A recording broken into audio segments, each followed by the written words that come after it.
तो बड़ी खबर आज की ये है कि दिल्ली धमाके में आज अब तक का सबसे बड़ा खुलासा, उस खुलासे में लेडी डॉक्टर का हलाला मॉड्यूल एक्सपोज हुआ है। सही सुना आपने। देखिए, लखनऊ की रहने वाली डॉक्टर शाहीन के बारे में एक और नई चौंका देने वाली बात सामने आई है अनंत। और बात यह है कि शाहीन प्राइम एक्यूज्ड मुजम्मिल की दोस्त नहीं बल्कि पत्नी थी और दोनों ने चोरी छिपे निकाह किया।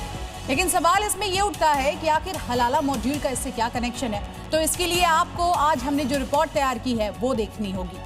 वो इस्लाम की बात करती थी, वो कुरान की बात करती थी, वो शरिया को फॉलो करती थी, वो जिहादी नियमों पर चलती थी। मगर दिल्ली को दहलाने के लिए उसने एक ऐसा काम कर दिया जिसके बारे में जानकर जांच एजेंसीज भी सन्न है। जी हां, दिल्ली धमाके के 16 दिन बाद आतंक की lady surgeon doctor Shaheen Saeed को लेकर अब तक का सबसे बड़ा खुलासा हुआ है। और ये खुलासा है लेडी डॉक्टर का हलाला मॉड्यूल। जी हां, बिल्कुल सही सुना आपने, हलाला मॉड्यूल। अक्सर हलाला का जिक्र होते ही दिलो दिमाग में एक लड़की, उसका शौहर और एक मौलवी की छवि सामने आती है। मगर आतंक का शाहीन वाला हलाला मॉड्यूल बिल्कुल अलग था। इसमें किसी मौलवी या फिर मौलाना के लिए कोई जगह नहीं थी, बल्कि जगह थी सिर्फ मुजम्मिल के लिए, जिसे दिल्ली धमाके का प्राइम एक्सक्यूज बनाया गया। लेकिन सवाल यह है कि मुजम्मिल का इस हलाला मॉड्यूल से क्या लेना देना था। और चौंका देने वाली बात यह कि इस हलाला मॉड्यूल में डॉक्टर शाहीन सईद की क्या भूमिका थी। तो इन दोनों सवालों के जवाब आपको देंगे, फैक्ट के साथ इसका पूरा कनेक्शन समझाएंगे। मगर आपके लिए ये जानना भी जरूरी है कि दिल्ली ब्लास्ट की जांच आखिर किस मोड़ पर पहुंची है। तो इसे लेकर 3 बड़े खुलासे हुए हैं।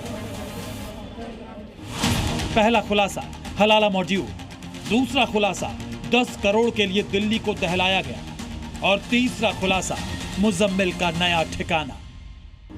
हलाला मॉड्यूल की डिटेल से पहले वो खुलासा जिसमें पता चला कि धमाके के सबसे खूंखार आतंकी डॉक्टर मुजम्मिल को 10 करोड़ का लालच दिया गया था। सूत्रों के मुताबिक मुजम्मिल ने पूछताछ में बताया कि बॉर्डर पार बैठे जैश के हैंडलर हजुल्ला ने डॉक्टर आदिल के भाई मुजफ्फर को 10 करोड़ की पेशकश की थी। ये 10 करोड़ रुपए डॉक्टर आतंकियों के पूरे ग्रुप के लिए थे, मगर इसकी जानकारी सिर्फ डॉक्टर मुजफ्फर और डॉक्टर मुजम्मिल को ही दी गई थी। मतलब पैसे का पूरा मामला सिर्फ डॉक्टर मुजफ्फर और डॉक्टर मुजम्मिल संभाल रहे थे। इन्हें इंडियन मुजाहिदीन की तरह धमाके करने को कहा गया था। हमला कामयाब होने के बाद मुजफ्फर को अंसार गजवतुल हिंद का प्रमुख बनाया जाना था। इस बीच जांच एजेंसीज को यह भी पता चला कि आतंकी डॉक्टर मुजम्मिल ने फरीदाबाद के खोरी जमालपुर गांव में भी एक घर किराए पर लिया हुआ था।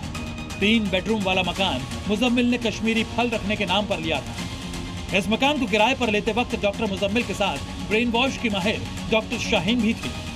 जानकारी के मुताबिक मुजम्मिल किराए के कमरे के बदले 8,000 रुपए किराया देता था। चौंकाने वाली बात यह कि मुजम्मिल का किराए वाला यह कमरा अल फलाह यूनिवर्सिटी से करीब 4 किलोमीटर की दूरी पर था, जिसे जुलाई 2025 में लिया गया था। लेकिन सवाल यह है कि इस कमरे में डॉक्टर मुजम्मिल करता क्या था। सोचिए, डॉक्टर मुजम्मिल के किराए का कमरा देखने भी डॉक्टर शाहीन उसके साथ गई थी। मतलब दिल्ली को दहलाने वाली आतंकी जोड़ी परछाई बनकर एक दूसरे के साथ रहती थी। एनआईए की जांच में इन दोनों की करीबी को लेकर भी बहुत बड़ा खुलासा हुआ है। जांच में पता चला है कि डॉक्टर शाहीन, जो पहले से शादीशुदा थी, उसका डॉक्टर मुजम्मिल के साथ सिर्फ अटैचमेंट ही नहीं था, बल्कि इन दोनों ने निकाह भी किया था। जी हाँ, कट्टर मजहबी नियमों को फॉलो करने वाली शाहीन ने डॉक्टर मुजम्मिल से साल 2023 में शादी कर ली थी। सोचिए, जो महिला पहले से ही शादीशुदा थी, जिसके अपने बच्चे भी थे, वो आतंकी फैमिली तैयार करने के लिए डॉक्टर मुजम्मिल को अपना जीवन साथी बना लेती है। अल फलाह यूनिवर्सिटी के करीब एक मस्जिद में निकाह पढ़ लेती है। लेकिन सवाल ये है कि क्या दूसरी शादी से पहले डॉक्टर शाहीन ने हलाला के नियम का पालन किया था? पता चला है कि डॉक्टर मुजम्मिल और डॉक्टर शाहीन की शादी शरिया नियमों के तहत हुई। इस निकाह में महर की राशि 6,000 रुपए निर्धारित की गई थी। लेकिन डॉक्टर शाहीन या डॉक्टर मुजम्मिल दोनों में से किसी ने भी हलाला के बारे में नहीं बताया, ना ही तलाक को लेकर कोई जानकारी दी है। यानी दुनिया के सामने इस जहरीले जोड़े ने कट्टरता का जो चोला पहन रखा था, वो सिर्फ लोगों को दिखाने और उन्हें फंसाने के लिए था। असल में इस्लामिक नियमों का पालन ये सिर्फ अपनी सुविधा के हिसाब से कर रहे थे। बिना तलाक दिए और बिना हलाला के ही इन दोनों ने एक दूसरे से निकाह कर लिया, जबकि अपने साथ जुड़ने वाले लोगों को ये कट्टर शरिया नियमों का फॉलो करने की हिदायत देती थी। यानी दोनों का मकसद साफ था, आतंक की फौज खड़ी करना, जिसमें ये कामयाब भी हो गए। मगर धोखा खा गए इस फौज से उस साजिश को अंजाम दिलवाने में, जिसकी प्लानिंग इस जहरीली जोड़ी ने पहले 2023 में रची और फिर 2025 में। ब्यूरो रिपोर्ट, जी मीडिया।